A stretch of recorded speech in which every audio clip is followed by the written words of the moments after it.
casi entrando en materia y presentando hoy a nuestro invitado de honor, pues quiero decirles que el enfoque que Amare tiene para abordar el bienestar mental es a través del eje intestino-cerebro y la microbiota, que es, es justo lo que vamos a conversar en este momento. Y en esta ocasión, permítanme la oportunidad de presentar en esta conferencia, en esta llamada, con el título de La microbiota, tu aliado en la salud metabólica y emocional. ¿Ok? Va a estar con nosotros impartiendo esto, aquí al lado mío, el doctor Manuel Matos, quien es internista, intensivista y experto en medicina biofísica. ¿Cómo está, doctor? Súper bien, súper bien. Muy buenos días a todos. Un placer de estar aquí, un honor. Quisiera darle primero las gracias a Dios por tenerme en esta conferencia tan importante, de un tema tan importante, y darle realmente las gracias al corporativo y a los líderes de República Dominicana por haberme invitado a esta conferencia tan interesante. La microbiota es uno de los temas más hablados en estos días, con muchísimas publicaciones. Y el objetivo mío hoy es que ustedes puedan llevarse a algunos puntos, porque mientras más sepan de lo que es la microbiota y cómo funciona en nuestro cuerpo, ustedes podrán decirle a la gente qué importancia tiene esa microbiota, por qué es tan importante que nosotros mantengamos una salud intestinal adecuada. Eso va a tener una incidencia grandísima en nuestra salud. Y por tanto, dicen que el poder es la información, o la información es el poder, pero el superpoder es poder transmitir esa información a otros. Hoy vamos a intentar responder las preguntas siguientes. ¿Qué es la microbiota? ¿Qué es el microbioma? ¿Qué son prebióticos y probióticos? ¿Qué está pasando dentro de nuestro intestino? Tipos de microorganismos que deben de haber dentro de nuestro intestino y la importancia que esto representa para la salud. Condiciones que causan severas enfermedades y cómo tratamos las enfermedades con los probióticos. Así que ahí vemos algunos libros que son importantísimos. Ya esos libros tienen más de 10 años publicados. O sea que ahora hay muchísimo más información. Importante aquí es que en los últimos años ha aumentado la información sobre las bacterias y la microbiota. El número de estudios clínicos ha ido aumentando por el desarrollo de la tecnología, y ayer veía muchas cosas relacionadas con tecnología y la salud de nuestro intestino.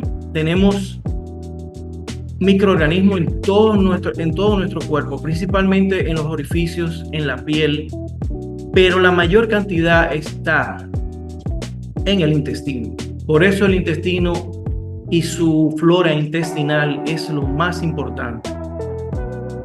Hablando de eso, el intestino mide alrededor de 9 metros, pero cuando se abre ese intestino y se ve qué extensión tiene el intestino por dentro, podríamos cubrir el tamaño de 2 canchas de tenis. La digestión de los nutrientes dependen de esa fermentación que las bacterias hacen dentro del intestino. Si no hay una incidencia de las bacterias dentro del intestino, no hay una nutrición adecuada, no pasan los nutrientes de los alimentos a nuestra sangre. Solo tenemos 20 genes para procesar los carbohidratos. Sin embargo, las bacterias tipo bacterioides, un solo tipo, tiene alrededor de 250 genes para poder digerir los carbohidratos. Sin ellas no podemos hacer la digestión de carbohidratos. Ahora podemos identificar las características genéticas de cada una de ellas como si fueran huellas, porque cada una de ellas representa una huella en nuestro microbioma. aunque no podamos cultivarlas, pero sí podemos identificarlas. El intestino es la mayor superficie de interacción, como le dije anteriormente, mayor que la piel, muchísimo mayor que la piel, y tenemos alrededor de 100 veces la cantidad de bacterias, 100 veces más genes por esas bacterias que están ahí, en comparación con el genoma humano. Esa foto que vemos aquí, sería interesante que podamos grabar esa imagen. Esa imagen es del intestino y cómo es por dentro. Esos pelillos que se ven ahí, como si fueran dedos, es por donde pasa el nutriente después que la bacteria lo procesa. Entonces, es muy interesante cómo esto se altera cuando el microbioma no es el adecuado. Aunque ustedes ven esta colonoscopía y ven que está vacío ese intestino, realmente no lo está. Hay pegados al intestino y flotando dentro de él toda una cantidad de flora intestinal grandísima. Si nosotros somos alrededor de 60 trillones de células, cada humano tiene alrededor de 60 trillones de células en su cuerpo, las bacterias son 10 veces más. Imagínense la importancia de eso. Y ahorita cuando siga hablando se van a dar cuenta la cantidad de bacterias que tenemos solamente en el intestino, sin contar la piel, sin contar los otros orificios, donde siempre hay bacterias adecuadas para mantener una barrera que no permita la entrada de bacterias que puedan producir alteraciones en nuestra homeostasis. Entonces, la microbiota, ¿qué es la microbiota? Eso es una pregunta sumamente importante. La microbiota no es más que todos los microorganismos que viven en nuestro intestino. Ahora bien, esa flora intestinal o microbiota es un organismo vivo. Él se comporta como un órgano, una extensión de órgano de nuestro cuerpo, que es el que recibe la información del exterior. Todo lo que entra a nuestro cuerpo está mandando una información y esa información se traduce a través de esas bacterias que vamos a llamar buenas, pero todas pudieran ser malas o buenas dependiendo del equilibrio que haya en ese interior, en ese tubo digestivo. Y esa información que reciben del exterior la envía al cerebro, determinando de una manera muy potente nuestros pensamientos, nuestras emociones y cómo percibimos nuestra realidad. Eso es sumamente importante y si recuerdan el título, hablábamos de cómo esa microbiota incidía en nuestros pensamientos, en nuestras emociones y en nuestra salud, en nuestro metabolismo.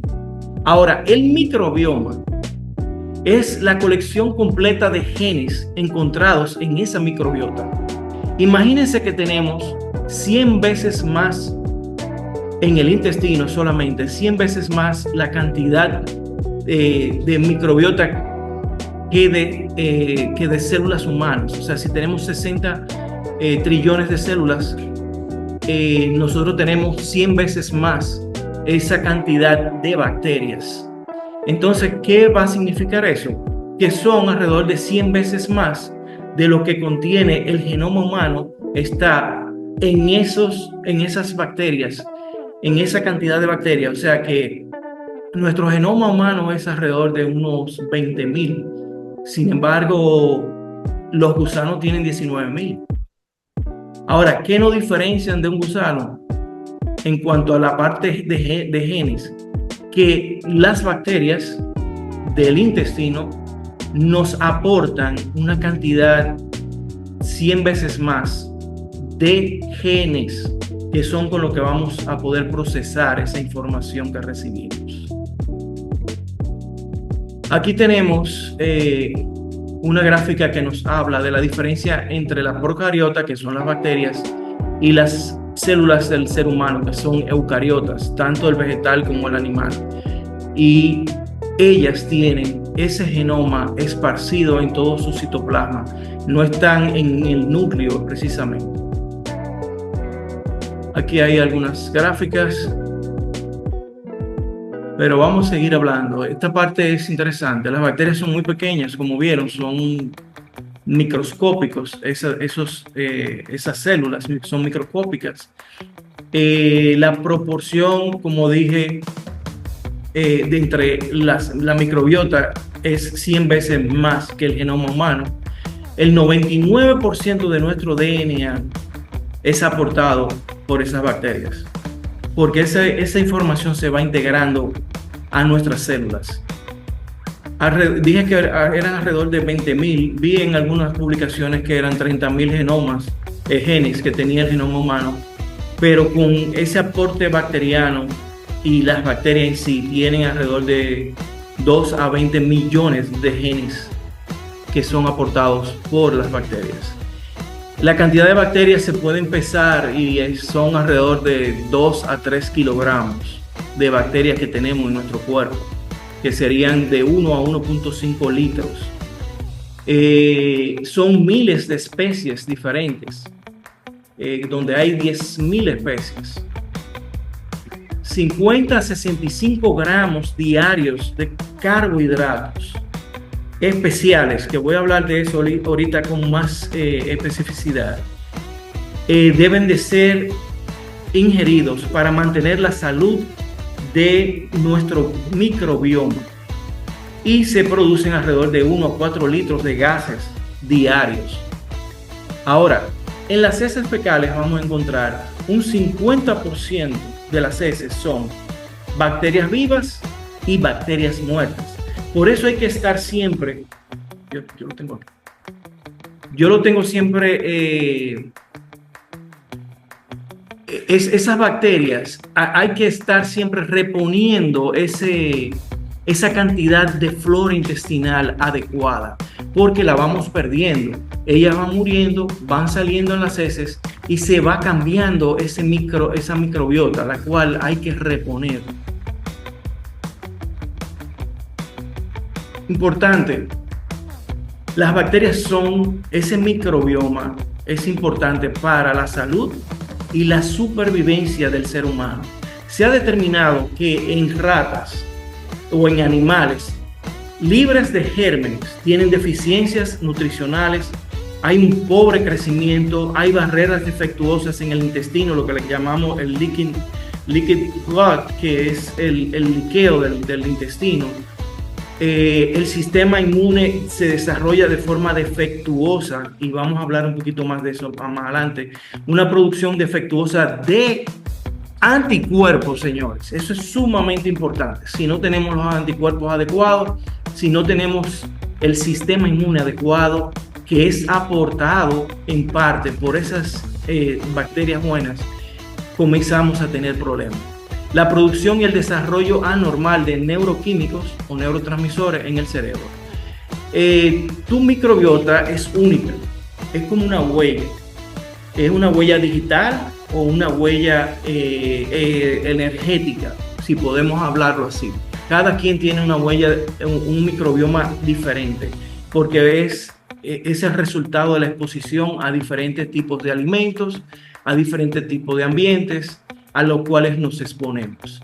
Ahora, algo sumamente importante. El 80% del mecanismo de defensa del ser humano depende de la microbiota, porque como dije anteriormente, ese intestino cubre en extensión 2 canchas de tenis. Eso quiere decir que él está todo el tiempo en contacto con el exterior a través de lo que ponemos en nuestra boca, a través de lo que respiramos. Entonces, él tiene que defendernos de esos microbios o microorganismos que no son buenos para nosotros. Ahora, ¿qué va a pasar en nuestros órganos y sistemas?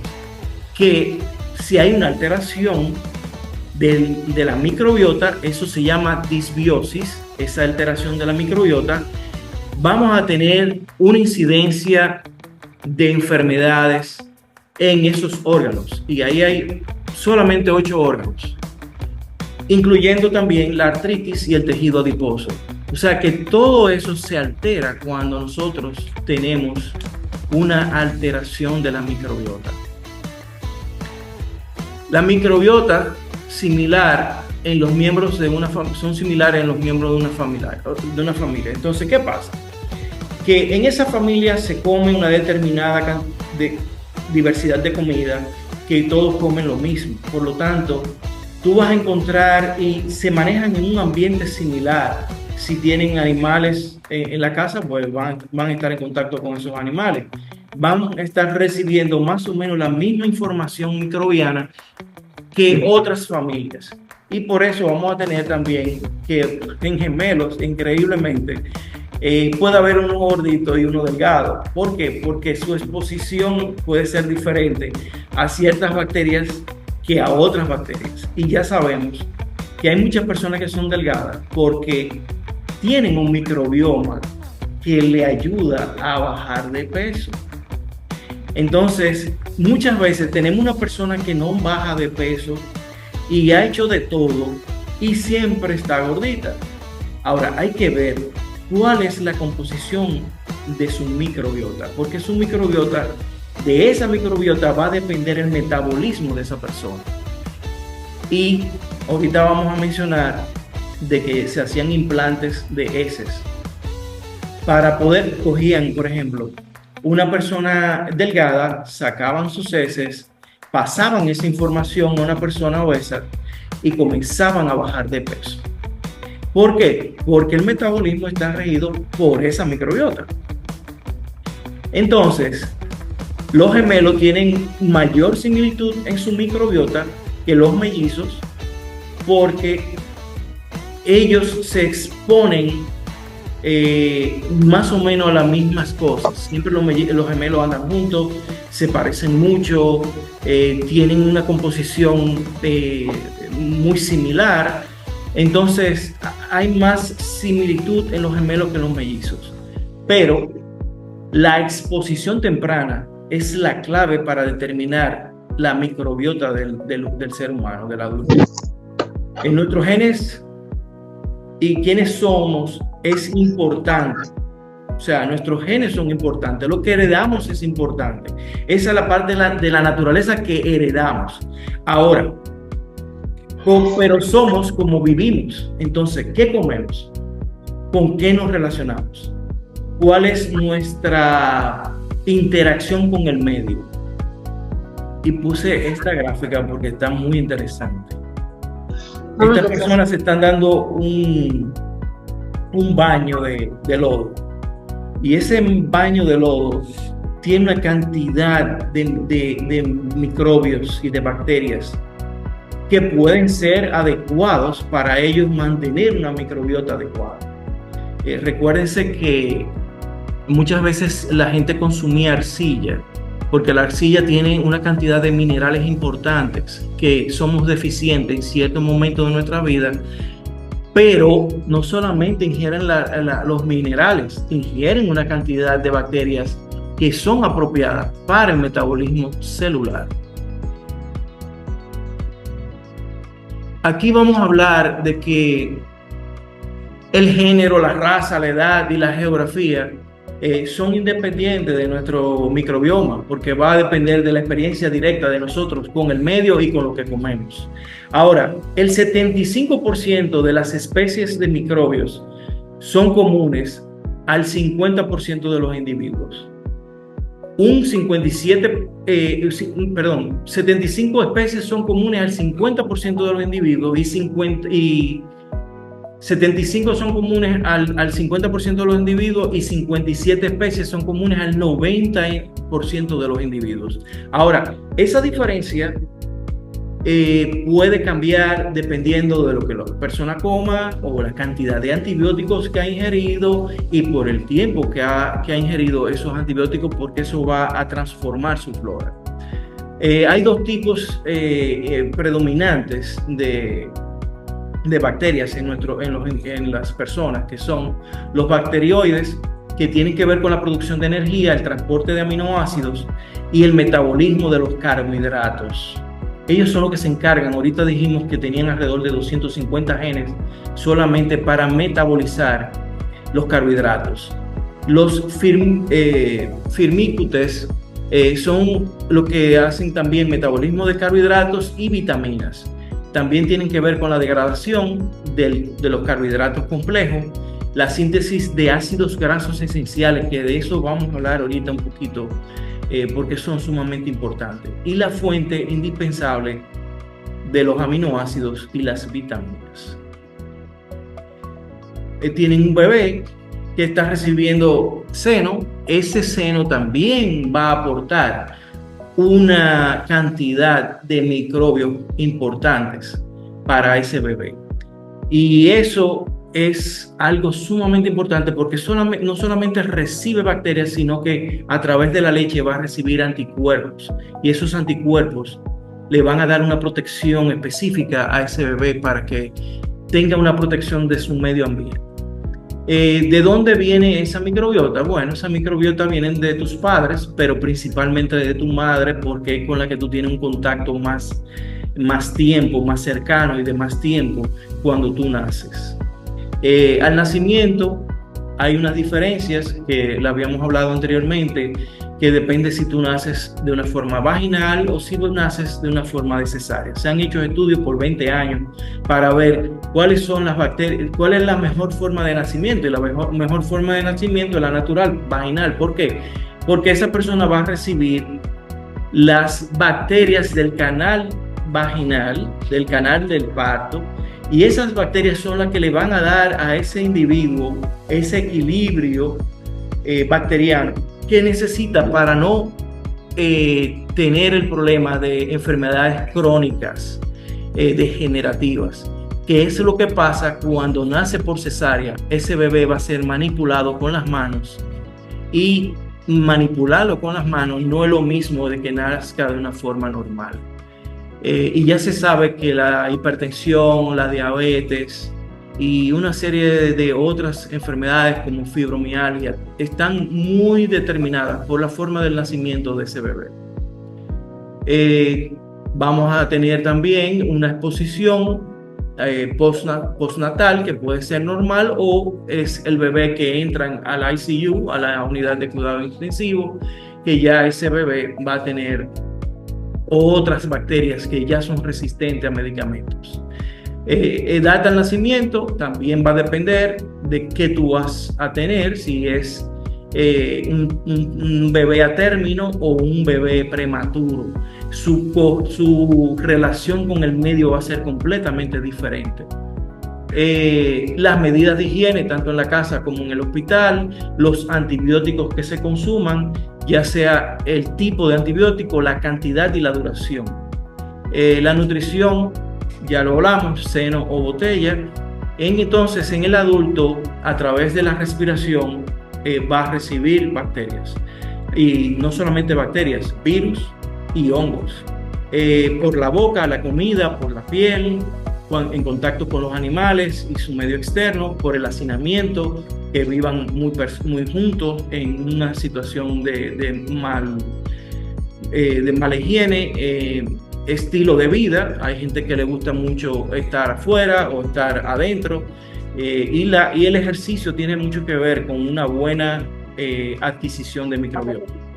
Aquí le puse esta gráfica donde ustedes van a ver que en el primer trimestre esa madre puede estar completamente normal, con una serie de bacterias buenas que son adecuadas, pero para el tercer trimestre, si hubo un cambio porque se le dio antibiótico, porque esa persona se puso en contacto con una flora que no era adecuada, entonces ella va a tener una disbiosis, una alteración de esa microbiota que puede traer un peligro en esa madre, y esa madre puede sufrir de una diabetes gestacional. Fíjense que el ratón cambia su cantidad de grasa, puede cambiar. Alfredo, chequéale a Sara lo de la televisión que ya subió. Entonces, va a depender siempre de mantener un microbiota. O sea, una mujer embarazada, tenemos que tener en cuenta su microbiota para que tenga un embarazo completamente sano y normal. Entonces, señores, el beso. Por un beso francés, ustedes saben cómo, podemos adquirir 100 millones de bacterias. 80 millones de bacterias. Cepillándonos pasan alrededor de 20 bacterias por campo por el cepillado, simplemente por el cepillado. Por eso es tan importante mantener bacterias buenas en la cavidad oral. Se han descubierto esqueletos donde han visto que esos hombres prehistóricos de hace miles de años no tenían caries. Y no tenían caries porque no consumían alimentos procesados, porque no consumían la cantidad de azúcar que nosotros consumimos. Y se determinó que habían personas que no tenían caries porque tenían una flora bucal adecuada. Y eso es sumamente importante. O sea, nuestra flora determinará qué enfermedades tenemos y cuáles no. Entonces, con la edad, algo sumamente importante que le va a gustar a las mujeres, con la edad las bacterias cambian. Por lo que tienen que ver con la velocidad de envejecimiento. Porque si esas bacterias cambiaron a unas bacterias que no producen lo que necesitamos para mantenernos jóvenes, vamos a envejecer más rápido.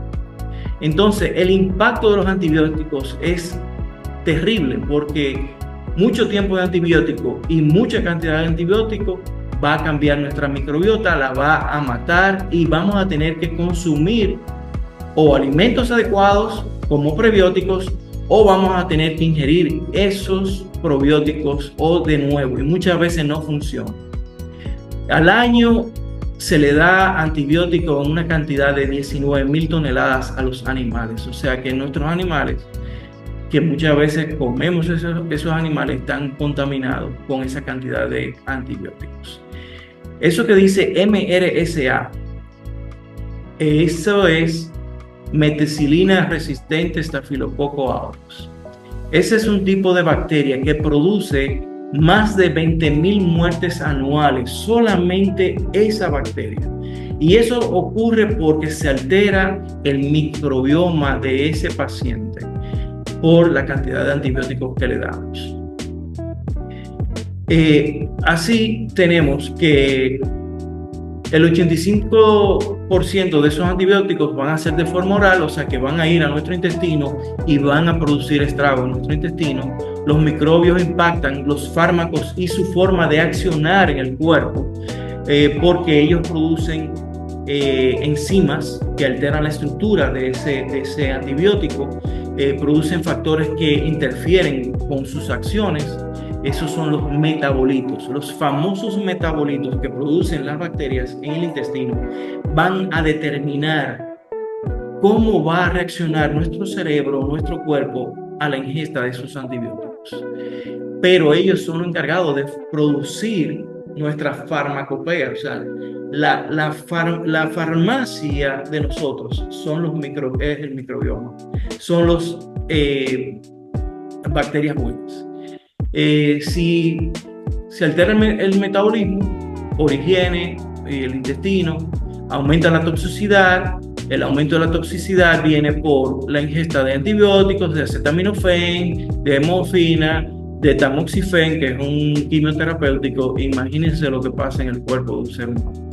Las reacciones de tu cuerpo a los medicamentos dependen del tipo de microbios que tenga. Entonces hay que personalizar la medicina. No le podemos dar lo mismo a todo el mundo. Esa gráfica me encantó cuando la vi porque eso dice que nuestro intestino tiene la cantidad de neuronas que tiene nuestra columna vertebral. O sea, nuestra espina, nuestra médula espinal tiene más o menos la misma cantidad que el intestino y se está hablando de que el intestino tiene todavía más neuronas que lo que salen de esa médula espinal. ¿Por qué? Porque está el epiplón también, que le llega una cantidad enorme de nervios que van a transmitir una información. Entonces, el sistema nervioso del intestino es más sensitivo que motor, porque él es que recibe las informaciones.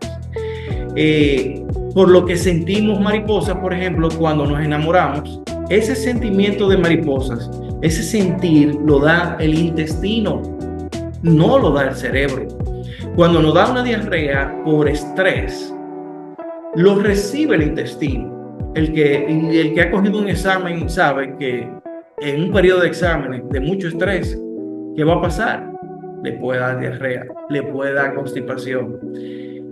El dolor de estómago por miedo es otro ejemplo. Hipócrates hablaba de que las enfermedades entraban por el intestino. Y Platón dijo que el asiento de los sentimientos está en el intestino. O sea que el intestino es supuestamente nuestro segundo cerebro, pero creo que está por encima, porque es el que le manda la información al cerebro a través de la microbiota, a través de los nervios que están ahí, y él procesa esa información al cerebro y manda otra información al nervio vago, que lo vamos a ver ahora. Entonces, tu microbiota influye en el qué comemos, cuándo comemos, y si mantienes una saludable, si te mantienes saludable o no. Selecciona tus comidas, sean carbohidratos o sean grasas essential fatty acids, grasas esenciales. Nuestras bacterias son el producto de las comidas que consumimos, como dijimos ahorita, y el ambiente en que vivimos. La selección inteligente de los alimentos selecciona nuestra microbiota específica, que cambian nuestros hábitos alimenticios y comportamientos, porque ellas nos pueden decir qué quieren consumir.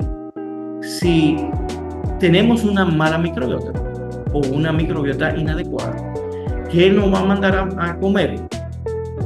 Carbohidratos, comida procesada, los famosos antojos, y por ahí comienza el problema.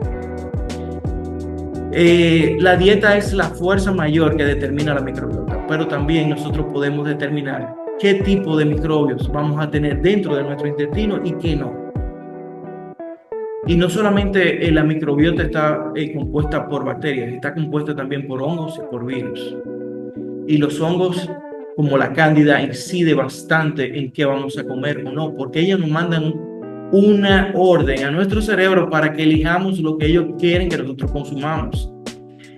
Los ayunos reducen esa diversidad, porque si tú tienes un tiempo sin comida o no estás comiendo adecuadamente, bueno, eso determina que sea menor tu variedad. Ahora, la alimentación sí aumenta la diversidad. Ahora, ¿qué le echamos a nuestro estómago? Ahí está la gran diferencia. Y ahorita voy a hablar, cuando hable del omega 3, voy a hablar de algo muy, muy, muy importante. Porque nuestras células del intestino, si no hay omega 3, no se repara. Y al no repararse, comienza el liqueo desde el lumen del intestino hacia dentro de las células y pasa eso a sangre. Y lo vamos a ver en la próxima. En esta gráfica se ve muy bien cómo el intestino, cuando hay una disbiosis, cuando se abre la pared del intestino porque se separan las células por algún alimento como los gluten, los alimentos que tienen mucho gluten van a provocar una inflamación. Esa inflamación va a abrir la barrera y va a pasar bacterias que no queremos que pasen a torrente sanguíneo, que eso puede producir una sepsis. Entonces, la disbiosis intestinal, que lo hablamos ahorita, que era la alteración de la microbiota, cambia nuestro comportamiento, cambia nuestras emociones, cambia la elección de nuestras comidas. Y se vio en ratones, que habían ratones que eran aventureros y otros que eran muy tímidos. Y era por su alimentación. Determinaron que era la alimentación y cómo reaccionaban su microbiota a esa alimentación. Ahora, el intestino, como decimos que es nuestro segundo cerebro, está regido por el nervio vago.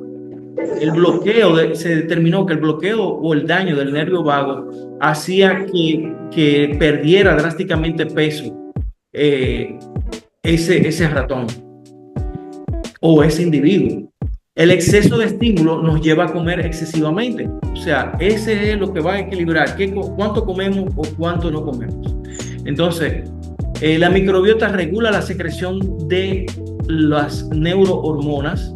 Eso es sumamente importante porque tiene que ver con la secreción de GABA, de serotonina, de dopamina y así por el estilo, muchísimas hormonas o neurotransmisores que necesitamos para poder funcionar. Las bacterias intestinales producen los neurotransmisores, como dije ahora, que afectan el estado de alerta y el humor de la persona. Los microorganismos intestinales controlan los hábitos alimenticios, influenciando las señales llevadas por el cerebro al nervio vago. O sea, tú tienes una microbiota, la microbiota recibe una información, la manda a través de los nervios del intestino al cerebro. El cerebro recibe una información y manda otra información al intestino a través del nervio vago. Ese es el eje completo de cómo funciona esa información de allá para acá y de aquí para allá. Entonces,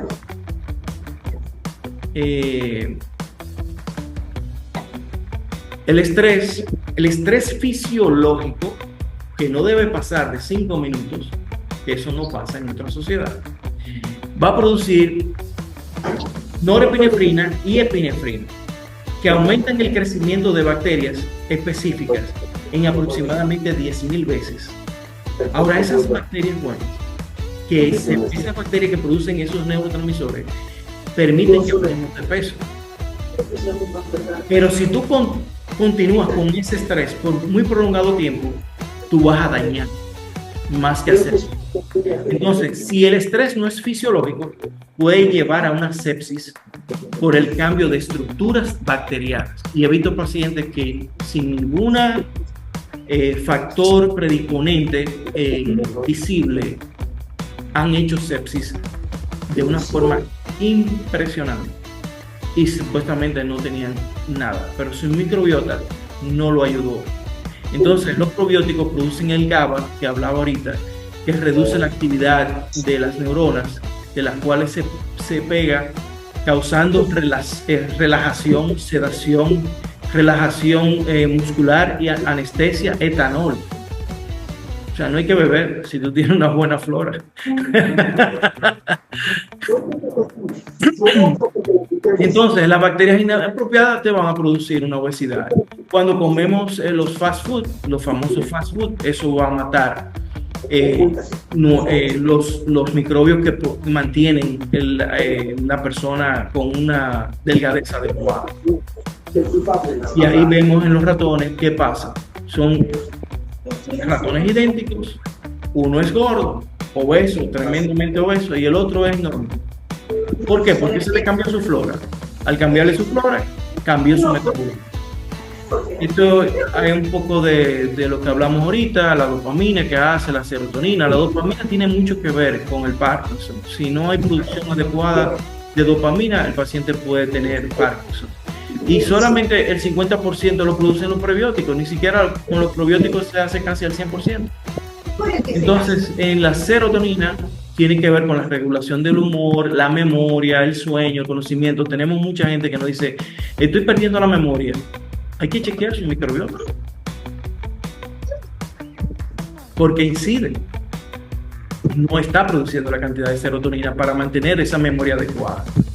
Entonces, nuestro intestino y nuestra microbiota es sumamente importante. Como ya saben, en autismo se ha determinado que en un niño que tú le diste una cantidad de antibióticos de forma inadecuada, vas a alterar su microbioma, su microbiota, y va a tener mayor tendencia a tener problemas en su cerebro y causar un autismo, entre otras cosas, porque hay no solamente autismo, hay muchas otras variedades de alteraciones que pueden ser causadas por ese cambio de la microbiota. Entonces, cambiar en los probióticos se ha determinado que restaura la membrana y desaparece el autismo en ratas. Eso está determinado en ratas. Se sabe que si tú provocas que tengan unos probióticos adecuados, ellos van a cambiar. Entonces, los probióticos aumentan los niveles de plasma, de triptófano, disminuyendo el hambre en el hipotálamo, sumamente importante. Sustancias imitadoras de péptidos que regulan el hambre y la saciedad. Las bacterias productoras de esa norepinefrina que mantienen los ratones delgados, eso tenemos que también producirlo nosotros. Tienen que ver con la energía, el metabolismo y la inmunidad en un 80%. El crecimiento celular y el metabolismo, las vitaminas, función del cerebro y los neurotransmisores como triptófano, serotonina, dopamina, GABA, norepinefrina, acetilcolina. Tienen que ver con el sueño y el humor, el mal aliento. Y a partir del 1997 aumentó en un 50% las alergias. Los ratones sin probióticos les gusta el dulce. O sea, ellos van a buscar esa ansiedad por cosas. Déjame ver, mamá. ¿Eh? No te olvido. Porque una disrupción de esa microbiota, de que todo el mundo venía con una microbiota más o menos similar, y a partir del 97 se vio que algo introdujeron como comida o algo hicieron que cambió la microbiota de los seres humanos y comenzó el problema de las alergias.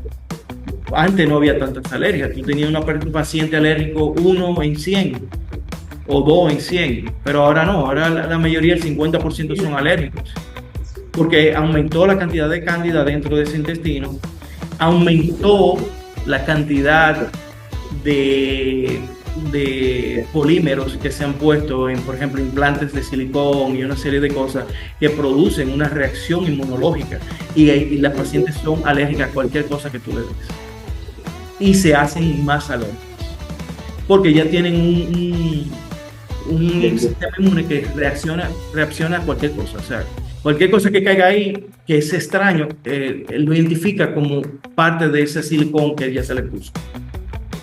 Entonces, la variación de la microbiota es igual a variación en los hábitos alimenticios. Los antojos por ciertas comidas son asociadas a estimulación del nervio vago, como dijimos ahorita, bloquear cambiando la flora con probióticos, reduce los antojos y conlleva a una pérdida de peso. Curar las alergias al cambiar la flora intestinal. La diversidad de los probióticos debe afectar la elección de comidas y la saciedad, por lo tanto reducen los antojos, como dijimos, y el peso.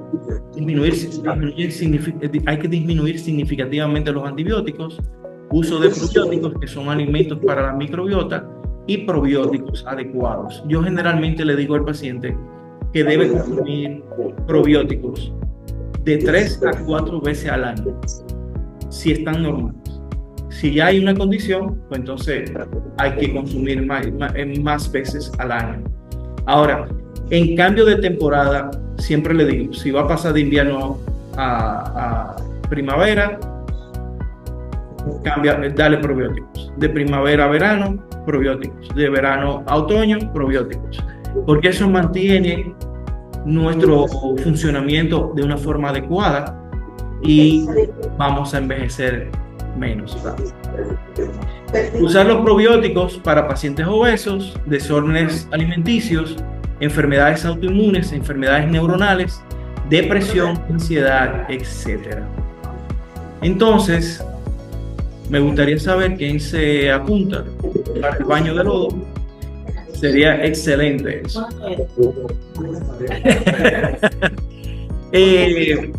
Voy a mencionar brevemente. Lo que determinamos fue que debemos usar tres productos importantes que son el eje para mantener una microbiota adecuada, bajar de peso y mantener un metabolismo adecuado y una salud mental adecuada. Entonces, con el fin Este que está aquí es el FIT. Es uno de los ejes importantes para mantener una microbiota adecuada.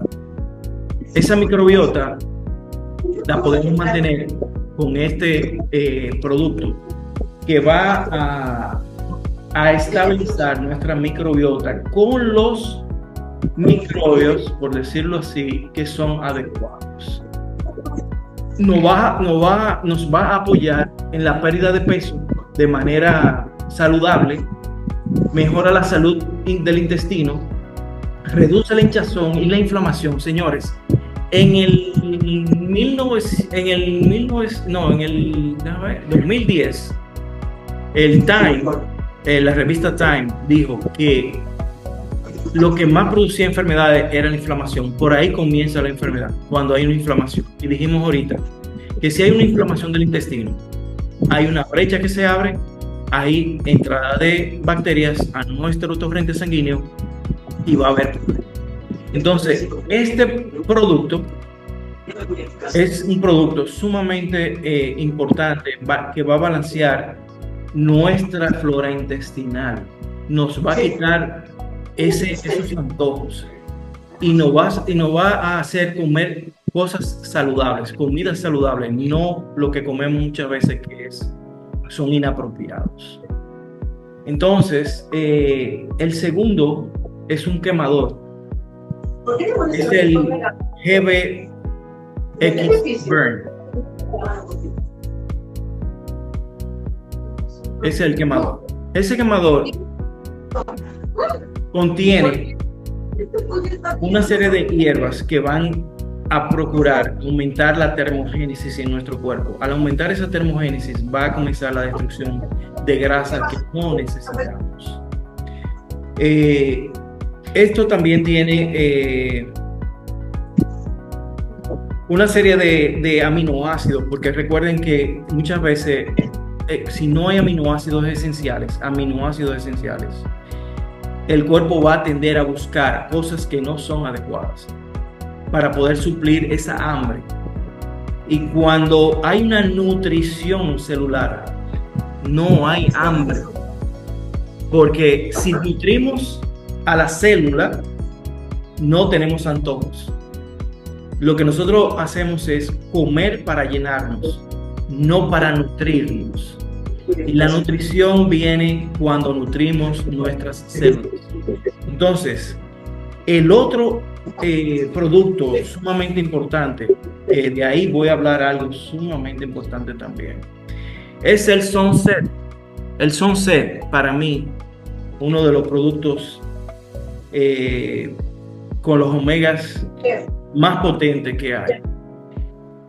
Y sin omegas no podemos dormir bien. No podemos restaurar la pared del intestino, que cuando hay esas interrupciones en esa pared, se cuelan esos microorganismos que no necesitamos dando vuelta. Pero este Sunset, este producto que tiene omega 3, es importante para la microbiota, porque así participa en la hidrólisis de los distintos polisacáridos en ácidos grasos. Entonces, la microbiota, ¿qué hace eso? Si la microbiota no es la microbiota adecuada, no hay una hidrólisis de esos polisacáridos que se deben de cadenas cortas que debemos ingerir grasas, porque las grasas son las que reparan el tejido, no son las proteínas ni los carbohidratos que lo reparan. Entonces, al la microbiota ser la microbiota adecuada, que es la que vamos a proporcionar con el GBXF, esa microbiota adecuada es la que va a producir que haya una descomposición de forma adecuada, valga la redundancia, de esos ácidos grasos de cadena corta, produciéndose propionato, butirato y acetato. El más importante de eso es el butirato. Y el butirato tiene que ver esos ácidos grasos de cadena corta producidos por el intestino, por la microbiota, atraviesan la barrera hematoencefálica. Al atravesar la barrera hematoencefálica van al cerebro directamente, van al hipotálamo, que lo dijimos ahorita, va a disminuir esa falta de saciedad, pero va a contribuir a que se regule el GABA, el glutamato o la glutamina, y eso va a aumentar la expresión de unos péptidos que se llaman anorexígenos. Y esos son los que nos mantienen delgados. Cuando no se producen en el hipotálamo porque no pasa el butirato y los otros dos por la barrera hematoencefálica, porque no tenemos los microorganismos adecuados, vamos a tener ese problema de obesidad y no vamos a poder bajar de peso. También contribuyen a la misma integridad de la barrera hematoencefálica y van a contribuir con un mejor sistema nervioso central. Creo que ese eje lo podemos conseguir con el GBX, FIT, el BURN y los omega 3. Y como ustedes saben que he hablado siempre, los únicos omega que me hacen soñar en colores son los omega de Kyari, que en este caso son los de Amare. Así que un placer haber estado con ustedes. Gracias por la invitación.